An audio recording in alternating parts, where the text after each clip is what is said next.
Hello दोस्तों, नमस्कार। आपका हमारे यूट्यूब चैनल पर स्वागत है। आइए देखते हैं एक और नया प्रैक्टिस सेट। अगर आपने हमारा चैनल सब्सक्राइब नहीं किया है तो प्लीज़ इसे सब्सक्राइब कर लें, क्योंकि यहाँ आपको बेहतरीन प्रैक्टिस सेट मिल जाएगी। तो चलिए शुरू करते हैं। भारत की प्रमुख धान्य फसल कौन सी, यानी धान की फसल कौन सी है? गेहूँ, मक्का, चावल या ज्वार? तो भारत की प्रमुख धान्य फसल चावल है। ऑप्शन सी आपका राइट आंसर हो जाएगा। दालें किसका एक अच्छा स्रोत होती हैं? प्रोटीन, वसा, कार्बोहाइड्रेट, सेल्यूलोज? तो दालें प्रोटीन का एक अच्छा स्रोत होती हैं। ऑप्शन ए आपका राइट आंसर हो जाएगा। किस वनस्पति खाद्य में अधिकतम प्रोटीन होती है? अरहर, सोयाबीन, मटर या फिर चना? तो जो सोयाबीन होती है उसमें सबसे ज़्यादा प्रोटीन की मात्रा होती है, इसलिए ऑप्शन बी आपका राइट आंसर हो जाएगा। निम्नलिखित में से कौन सी फसल मृदा को नाइट्रोजन से भरपूर कर देती है? मक्का, ज्वार, मटर या फिर चना?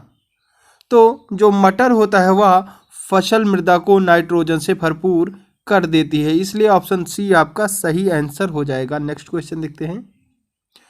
दालचीनी पेड़ के किस भाग से प्राप्त किया जाता है? पुष्प, जड़, छाल या फिर पत्तियां? तो दालचीनी पेड़ के छाल वाले भाग से प्राप्त किया जाता है। ऑप्शन सी आपका राइट आंसर हो जाएगा। तारपीन का तेल किससे प्राप्त होता है? ऑप्शन है देवदार से, चीड़ से, माइकम से या फिर नेटम से? तो तारपीन का तेल चीड़ से प्राप्त होता है। चीड़ का एक पेड़ होता है जिससे तारपीन का तेल प्राप्त होता है, इसलिए ऑप्शन बी आपका राइट आंसर हो जाएगा। नेक्स्ट क्वेश्चन देखते हैं। लिटमस प्राप्त होता है जीवाणु से, शैवाल से, कवक से या फिर लाइकेन से?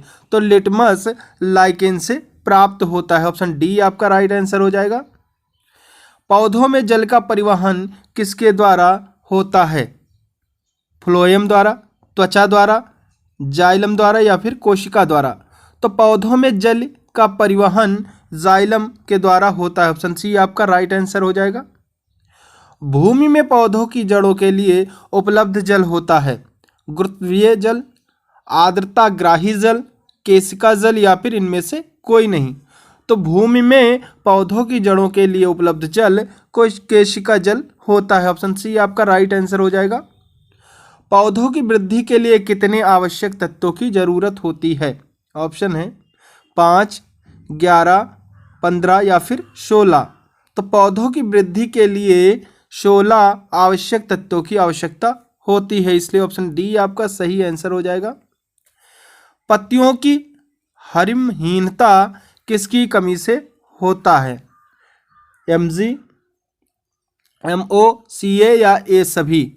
तो पत्तियों की हरिमहीनता Mg की कमी से होता है। ऑप्शन ए आपका सही आंसर हो जाएगा। वाष्पोत्सर्जन होता है जड़ों से, सभी वायवीय भागों से, तनों से या फिर पत्तियों से? तो वाष्पोत्सर्जन सभी वायवीय भागों से होता है। ऑप्शन बी आपका राइट आंसर हो जाएगा। वाष्पोत्सर्जन मापी यंत्र कौन सा है? क्लाइनोमीटर, पोटोमीटर, हाइग्रोमीटर या इनमें से कोई नहीं? तो वाष्पोत्सर्जन मापी यंत्र पोटोमीटर से होता है। ऑप्शन बी आपका राइट आंसर हो जाएगा। पौधे में वाष्पोत्सर्जन की क्रिया किस में होती है? तो यह पूरे पौधे में होती है, इसलिए ऑप्शन डी आपका सही आंसर हो जाएगा। प्रकाश संश्लेषण की क्रिया में निम्नलिखित में से कौन सा आवश्यक है? सूर्य का प्रकाश, क्लोरोफिल, कार्बन डाइऑक्साइड या ये सभी? तो प्रकाश संश्लेषण की क्रिया में निम्नलिखित यह सभी आवश्यक होते हैं, जिसमें सूर्य का प्रकाश, क्लोरोफिल, कार्बन डाइऑक्साइड सारे आते हैं, इसलिए ऑप्शन डी आपका सही आंसर हो जाएगा। प्रकाश संश्लेषण की क्रिया में निम्नलिखित में से क्या बाहर निकलता है? तो जो प्रकाश संश्लेषण होता है उसमें से बाहर ऑक्सीजन निकलता है, हाइड्रोजन निकलता है या क्लोरीन या कार्बन डाइऑक्साइड? तो उसमें से ऑक्सीजन बाहर निकलता है, इसलिए ऑप्शन ए आपका सही आंसर हो जाएगा। प्रकाश संश्लेषण की क्रिया कब होती है? केवल रात में, केवल दिन में, दिन और रात में, या फिर दिन में अथवा रात में? तो प्रकाश संश्लेषण केवल दिन में होता है जब प्रकाश निकलता है, इसलिए ऑप्शन बी आपका राइट आंसर हो जाएगा। अगला प्रश्न देखते हैं। श्वसन मापन यंत्र क्या कहलाता है? ऑटोमीटर, रेस्पिरोमीटर, पोटोमीटर या फिर हाइग्रोमीटर? तो श्वसन मापन यंत्र रेस्पिरोमीटर कहलाता है। ऑप्शन बी आपका सही आंसर हो जाएगा। प्रकाश संश्लेषण में हरे पौधों द्वारा कौन सी गैसें छोड़ी जाती हैं? कार्बन डाइऑक्साइड, ऑक्सीजन, नाइट्रोजन या इनमें से कोई नहीं? तो प्रकाश संश्लेषण में हरे पौधों द्वारा ऑक्सीजन गैसें छोड़ी जाती हैं। ऑप्शन बी आपका सही आंसर हो जाएगा। नेक्स्ट क्वेश्चन देखते हैं। फल पकाने वाला हार्मोन कौन सा है? इथिलीन, ऑक्सिन, जेब्रिलिन या ये सभी? तो फल पकाने वाले हार्मोन्स एथिलीन है। ऑप्शन ए आपका सही आंसर हो जाएगा। पौधों की लंबाई में वृद्धि के लिए आवश्यक नहीं है नाइट्रोजन, सोडियम, कैल्शियम या फिर फास्फोरस? तो पौधों की लंबाई में वृद्धि के लिए आवश्यक नहीं है जो वह सोडियम है, या वृद्धि के लिए आवश्यक नहीं है। नेक्स्ट क्वेश्चन देखते हैं। प्रकाश संश्लेषण क्रिया में मुक्त होने वाली ऑक्सीजन कहाँ से आती है? वायुमंडल से, जल से, कार्बन डाइऑक्साइड से या इनमें से कोई नहीं? तो प्रकाश संश्लेषण क्रिया में मुक्त होने वाली ऑक्सीजन जल से आती है। ऑप्शन बी आपका सही आंसर हो जाएगा। नेक्स्ट क्वेश्चन देखते हैं। वह यंत्र जिसके द्वारा तने की वृद्धि दर सही रूप में नापी जाती है कौन सी है? पोटोमीटर, ऑटोमीटर, ऑक्सेनोमीटर या फिर रेस्पिरोमीटर? तो वह यंत्र जो है ऑक्सेनोमीटर है, जिसके द्वारा तने की वृद्धि दर सही रूप में नापी जाती है, इसलिए ऑप्शन सी आपका सही आंसर हो जाएगा। पेड़ों की पत्तियों में पाया जाने वाला हरा पदार्थ क्या कहलाता है? ऑप्शन है नाइट्रोजन, क्लोरोफिल, हीमोग्लोबिन या फिर कैल्शियम? तो पेड़ों की पत्तियों में पाया जाने वाला हरा पदार्थ क्लोरोफिल कहलाता है। ऑप्शन बी आपका सही आंसर हो जाएगा। पादप रोगों का सबसे उत्तरदायी कारक कौन है? जीवाणु, फफूंदी, प्रोटोजोआ या फिर विषाणु? तो पादप रोगों का सबसे उत्तरदायी कारक फफूंदी है। ऑप्शन बी आपका सही आंसर है। नेक्स्ट क्वेश्चन देखते हैं। पेड़ व पौधे का खाना तैयार करने की प्रक्रिया क्या कहलाती है? फोटोसिंथेसिस, मेटाबॉलिक सिंथेसिस, कार्बोहाइड्रोलिसिस या इनमें से कोई नहीं? तो पेड़ व पौधे का खाना तैयार करने की प्रक्रिया फोटोसिंथेसिस कहलाती है। ऑप्शन ए आपका सही आंसर हो जाएगा। निम्नलिखित में से कौन सा पादप हार्मोन बौने पौधे को लंबा कर देता है तथा फूल बनने में मदद करता है? एथिलीन, ऑक्सिन, जिब्रेलिन या इनमें से कोई नहीं? तो जो जिब्रेलिन होता है वह पादप हार्मोन बौने पौधे को लंबा तथा फूल बनने में मदद कर देता है, इसलिए ऑप्शन सी आपका सही आंसर है। छुई मुई की पत्ती में गति होती है। निशानुकुंचन, कंपानुकुंचन, प्रकाशानुकुंचन या इनमें से कोई नहीं? तो छुई मुई की पत्ती में गति होती है कंपानुकुंचन। ऑप्शन बी आपका सही आंसर है। खैरा रोग किस फसल से संबंधित है? ऑप्शन है धान, गन्ना, ज्वार या फिर मूंगफली? तो खैरा रोग धान फसल से संबंधित है। नेक्स्ट क्वेश्चन देखते हैं। खैरा रोग किसके कारण होता है? विषाणु के कारण, जस्ता की कमी के कारण, जीवाणु के कारण या फिर यह सभी? तो खैरा रोग जस्ता की कमी के कारण होता है। ऑप्शन बी आपका सही आंसर हो जाएगा। नेक्स्ट क्वेश्चन देखते हैं। चाय में लाल रस्ट रोग किसके कारण होता है? विषाणु, जीवाणु, हरे शैवाल या फिर कवक? तो चाय में लाल रस्ट रोग हरे शैवाल के कारण होता है। ऑप्शन सी आपका सही आंसर हो जाएगा। नींबू का कैंकर रोग किसके कारण होता है? जीवाणु, विषाणु, शैवाल या फिर कवक? तो नींबू का कैंकर रोग जीवाणु के कारण होता है। नेक्स्ट क्वेश्चन देखते हैं। मिलीबग किस फसल से संबंधित है? मूंगफली, सरसों, गन्ना या फिर ज्वार? तो मिलीबग सरसों से संबंधित है, ऑप्शन बी आपका सही आंसर हो जाएगा।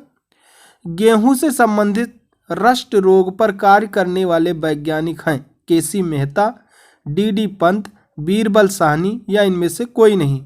तो गेहूं से संबंधित रस्ट रोग पर कार्य करने वाले वैज्ञानिक केसी मेहता जी हैं। नेक्स्ट क्वेश्चन देखते हैं।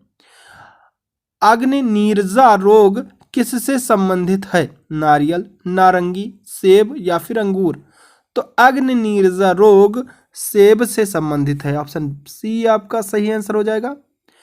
सिट्रस कैंकर है नींबू का एक रोग, नींबू का प्रसिद्ध कीट, नींबू की एक प्रजाति या इनमें से कोई नहीं। तो सिट्रस कैंकर नींबू का एक रोग है। नेक्स्ट क्वेश्चन देखते हैं। आलू में ब्लैक हार्ट का कारक कौन है? ऑक्सीजन की कमी, पोटेशियम की कमी, बोरोन की कमी या फिर तांबे की कमी? तो बालू में ब्लैक हार्ट का कारक ऑक्सीजन की कमी है। नेक्स्ट क्वेश्चन देखते हैं। पादपों में बना खाद्य पदार्थ पौधे के विभिन्न अंगों में किसके द्वारा पहुंचता है? फ्लोएम द्वारा, कोर्टेक्स द्वारा, जाइलम द्वारा या इनमें से कोई नहीं। तो पादपों में बना खाद्य पदार्थ पौधे के विभिन्न अंगों में फ्लोएम द्वारा पहुंचता है। पादपों में जल तथा खनिज लवणों का संचालन किसके द्वारा होता है? फ्लोएम द्वारा, जाइलम द्वारा, कोर्टेक्स द्वारा या फिर पित्त द्वारा? तो पादपों में जल तथा खनिज लवणों का संचालन जाइलम द्वारा होता है, ऑप्शन बी आपका सही आंसर हो जाएगा। डेसिबल किसे नापने के लिए प्रयोग में लाया जाता है? वायु के कण, पेशाब में शक्कर, वातावरण में ध्वनि या इनमें से कोई नहीं। तो डेसिबल वातावरण में ध्वनि नापने के लिए प्रयोग में आता यानी प्रयोग किया जाता है। नेक्स्ट क्वेश्चन देखते हैं। वंशागत के अध्ययन से संबंधित जीव विज्ञान की शाखा क्या है? यानी वंशागत के अध्ययन से संबंधित जीव विज्ञान की शाखा कौन सी है? तो वह अनुवांशिकी है, शारीरिकी है, कोशिका विज्ञान है, इनमें से कोई नहीं। तो वंशागत के अध्ययन से संबंधित जो जीव विज्ञान की शाखा है वह आनुवंशिकी है, ऑप्शन ए आपका सही आंसर हो जाएगा। निम्नलिखित में से किसको अनुवांशिकी का पिता कहा जाता है? मेंडल, वीजमान, डार्विन या केसी मेहता? तो अनुवांशिकी का पिता ग्रेगर जॉन मेंडल को कहा जाता है, ऑप्शन ए आपका सही आंसर हो जाएगा। जीन शब्द का प्रतिपादन किसने किया है? डी पंत, जोहानसन, मेंडल या फिर डार्विन? तो जीन शब्द का प्रतिपादन जोहानसन ने किया है, ऑप्शन बी आपका सही आंसर हो जाएगा। जीन्स बने होते हैं आरएनए के, प्रोटीनों के, डीएनए के या फिर डीएनए तथा आरएनए के? तो जीन्स जो बने होते हैं वह डीएनए के बने होते हैं, ऑप्शन सी आपका सही आंसर हो जाएगा। प्रयोगशाला में सर्वप्रथम डीएनए का संश्लेषण किसने किया था? खुराना ने, मिलर ने, डार्विन ने या इनमें से कोई नहीं? तो प्रयोगशाला में सर्वप्रथम डीएनए का संश्लेषण खुराना ने किया था, ऑप्शन ए आपका सही आंसर हो जाएगा। किसके द्वारा आनुवंशिकता के विज्ञान को आनुवंशिकी कहा जाता है? वाटसन, मूलर, मेंडल या इनमें से कोई नहीं? तो वाटसन द्वारा आनुवंशिकता के विज्ञान को आनुवंशिकी कहा गया है, ऑप्शन ए आपका सही आंसर हो जाएगा। आनुवंशिकी उत्परिवर्तन होता है क्रोमोसोम द्वारा, राइबोसोम द्वारा, आरएनए द्वारा या इनमें से कोई नहीं? तो आनुवंशिकी उत्परिवर्तन होता है क्रोमोसोम द्वारा, ऑप्शन ए आपका सही आंसर हो जाएगा।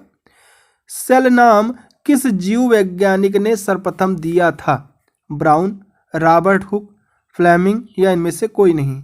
तो सेल नाम रॉबर्ट हुक जीव वैज्ञानिक ने सर्वप्रथम दिया था, ऑप्शन बी आपका सही आंसर हो जाएगा। कोशिका में प्रोटीन संश्लेषण कहाँ होता है? राइबोसोम में, सेंट्रोसोम में, गोल्गी काय में या इनमें से कोई नहीं? तो कोशिका में प्रोटीन संश्लेषण राइबोसोम में होता है, ऑप्शन ए आपका सही आंसर हो जाएगा। 80% से अधिक सेल में पाया जाने वाला पदार्थ क्या है? जल, खनिज, प्रोटीन या फिर चर्बी? तो 80% से अधिक सेल में पाए जाने वाला पदार्थ जल है, ऑप्शन ए आपका सही आंसर हो जाएगा।